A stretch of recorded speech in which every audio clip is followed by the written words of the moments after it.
అందరం పార్టీలో చేరాం. అప్పటి నుంచి ఇప్పుడు దాకా పార్టీ కోసం సిన్సియర్గా వర్క్ చేసాం. గుర్తింపు లేదు. రెండోది కరప్షన్, డబ్బు డబ్బు డబ్బు, అంతకంటే ఏమీ లేదు. లోకేష్, చంద్రబాబు నాయుడు ఎంత డబ్బులు హించిచ్చి మా దగ్గర ఎంత డబ్బులు తీసుకున్నారో లెక్కలు సహా చెప్తారు. రమ్మను, ఎవరు వస్తారో మీటింగ్ పెట్టండి, మీ స్టూడియోలో పెట్టండి, నేను చెప్తాను ఎంతంత మమ్మల్ని ఏ రకంగా మోసం చేశారో సమానం చెప్పమనండి. మాకు బాధ కలిగి మేము సత్తెనపల్లి నుంచి పోటీ చేద్దామని ఎక్స్పెక్ట్ చేసాం. అక్కడ కన్నా లక్ష్మణానికి ఇచ్చారు. మా నాన్నగారికి ఆయనకి వైరవంత జిల్లాలో అందరికీ తెలుసు. కనీసం ఆయన గౌరవంగా ఒక మాటని అడగలగా. పడి ఉంటారులే పార్టీ, ఈ పార్టీలో ఉంటాడు ఏడవబోడు అనుకుంటే ఎట్టాగా.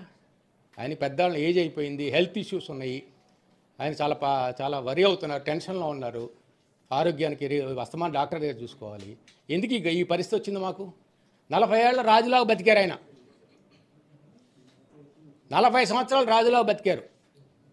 ఈరోజు తెలుగుదేశం పార్టీ ఆయన చేసిన లోకేష్, చంద్రబాబు నాయుడు అవినీతి ఆయన కంపెనీని ముంచేశారు. విత్ ఆధారాలు పెడతాను నేను. అంటే ఇప్పుడు మీ కంపెనీకే పోలవరం ప్రాజెక్ట్ ఇచ్చారు కదా, అంటే పోలవరం ప్రాజెక్టు మీ కంపెనీకి ఇచ్చినప్పుడు ఆయన మిమ్మల్ని ఎలాగ మోసం చేశారు? పోలవరం ప్రాజెక్టు సోనియా గాంధీ ఇచ్చింది. చంద్రబాబు నాయుడు 2013లో వచ్చింది. కిరణ్ కుమార్ రెడ్డి గవర్నమెంట్ ఉన్నప్పుడే వచ్చింది, వీళ్ళు ఇచ్చింది కాదు. ఆ రోజు రాష్ట్రం విడిపోయి తప్పనిసరి పరిస్థితి ఇక్కడికి వచ్చాం. పోలవరంలో సోమవారం పోలవరం అంటారు, మీరు ఎట్లా నమ్మారు? 75% అయిందని ఎట్లా నమ్మారు? వీళ్ళకి ఇవ్వండి సబ్ కాంట్రాక్ట్, వీళ్ళకి ఇవ్వండి సబ్ కాంట్రాక్ట్, వాళ్ళ దగ్గర డబ్బులు తీసుకొని మమ్మల్ని అడ్డం పెట్టుకొని మా ఆస్తులన్నీ మొత్తం పెట్టుకున్నాడు. బ్యాంకులో పెట్టుకుంటే ఇస్తారు, లేకపోతే ఇవ్వరు. అన్నీ పెట్టుకొని డబ్బులు వాడుకొని 3 సంవత్సరాల తర్వాత నేను చేతకానని పని అయితే 6 నెలలు లేదా సంవత్సరం మీ వల్ల కాదు నేను వేరే వాళ్ళకి ఇస్తానని చెప్తే వెళ్ళిపోయేవాళ్ళంగా. ఎందుకల్లా డబ్బులు ప్రతి వారం డబ్బులు ఏం చేశాడు? 2 లక్షల కోట్లు 3 లక్షల కోట్లు ఏం చేశాడు? ఏమైనా సంక్షేమకి ఇచ్చాడా? దొంగ తండ్రి కొడుకు ఎట్ట గెలుస్తాడు చూస్తా నేను. లోకేష్ అంటే మంగళగిరి వెళ్ళి లోకేష్కి వ్యతిరేకంగా ప్రచారం చేస్తారా? మంగళగిరిలో లోకేష్ నేను అతను ఓడిస్తే నేను #1 టాస్క్ పెట్టుకుంటా. నేను మంగళగిరితో నాకు టచ్ ఉంది. ఇంతకుముందు నాకు మంగళగిరిలో అందరిని తెలుసు, నాకు 2 పార్టీల వాళ్ళు తెలుసు. నాకు కాంగ్రెస్ పార్టీ దగ్గర నుంచి నేను కాండ్రు కమలని అడగండి, హనుమంతరావుని అడగండి, నేను ఎలక్షన్ నేను చేశా. అది బీసీ నియోజకవర్గం. అట్లా ఇస్తారు, ఎట్లా గెలుస్తారు? నాన్నగారు ఆ రోజు ఎంపీగా పోటీ చేశారు, మాదల రాజేంద్ర మంగళగిరి కాన్స్టిట్యున్సీ, ఆయనే ఓడిపోయాడు. ఆయనకే మెజార్టీ రాలి అక్కడ. ఈయనెవరు? రాయలసీమ వచ్చి ఇక్కడ పోటీ చేస్తాడా? ఇక చేతకనాలు ఎవరు లేరా? పోయి చేసుకోమని ఆయన రాయలసీమలో గెలవమను, మొనగాడని ఒప్పుకుంటా నేను. సో ఇప్పుడు మీరు డబ్బులు తీసుకుంటున్నారని చెప్తున్నారు, మీ దగ్గర చంద్రబాబు డబ్బులు తీసుకున్నారా, లోకేష్ తీసుకున్నారా? చంద్రబాబు డబ్బులు తీసుకున్నాడు, లోకేష్ డబ్బులు తీసుకున్నారు, ఇద్దరు తీసుకున్నారు.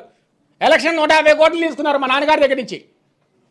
ఏం చెప్తారు? విత్ ఆధారాలు నా దగ్గర ఎవరెవరికి ఎంత ఇచ్చారో అందరు రమ్మని పంచాయతీకి నేను చెప్తాను. మీ స్టూడియోలో పెట్టండి, మీకు దమ్ము ధైర్యం ఉంటే పిలవండి, నేను మాడతా. ఏంటిది? ఒక కుటుంబాన్ని నాశనం చేస్తారా? ప్లస్ ఉంటాడులే ఏడబోతాడు ఉంటాడులే అనుకుంటారా? అంటే మీ కుటుంబం నాశనం అవడానికి ప్రధాన కారణం టీడీపీ, చంద్రబాబు, లోకేష్ అంటారా? మా కుటుంబం కాదు, తెలుగుదేశంలో పనిచేసే ప్రతి ఒక్కడు కార్యకర్తలు, తెలుగుదేశం జెండా మోసిన వాళ్ళకి కూడా ఈరోజు గుర్తింపు లేదు. మా సంగతి కాసేపు తీసి పక్కన పెట్టండి.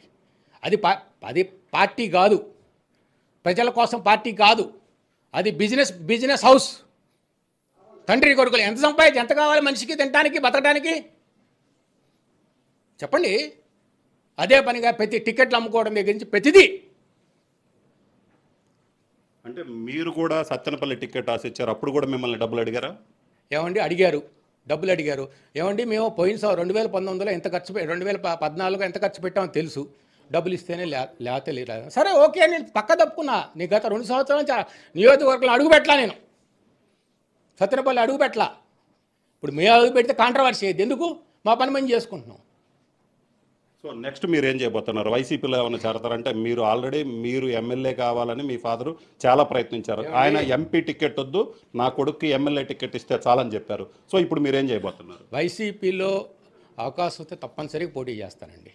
వాళ్ళు పార్టీ ఏ బాధ్యత తప్పు చెప్పినా చేస్తానండి. వాళ్ళు లాయల్ సోల్జర్గా వర్క్ చేస్తాను నేను. నాది ఇది కావాలి అది కావాలని చెప్పి నా కోరికలు ఏం లేవు. ఎక్కడ ఏం చేయమన్నా చేస్తాను. అంటే మీరు ఆల్రెడీ వైసీపీకి సంబంధించిన నేతలు ఎవరైనా మీతో మాట్లాడారా?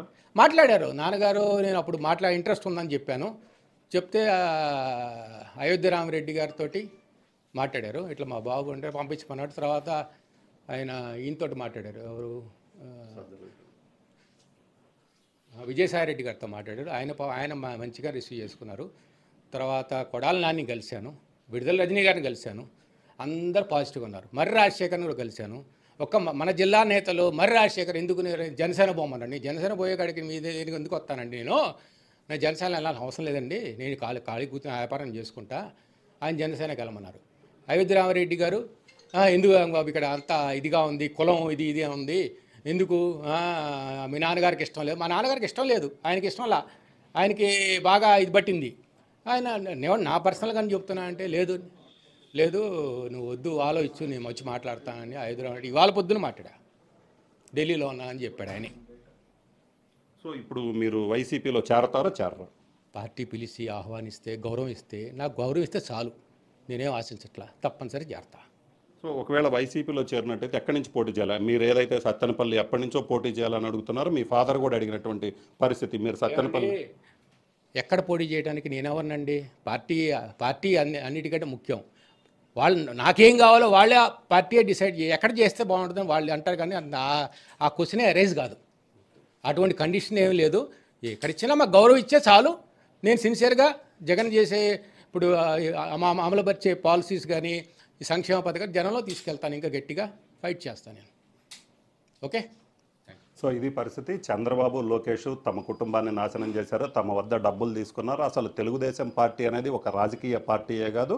ఖచ్చితంగా లోకేష్ మంగళగిరిలో ఎలా గెలుస్తారో చూస్తాను.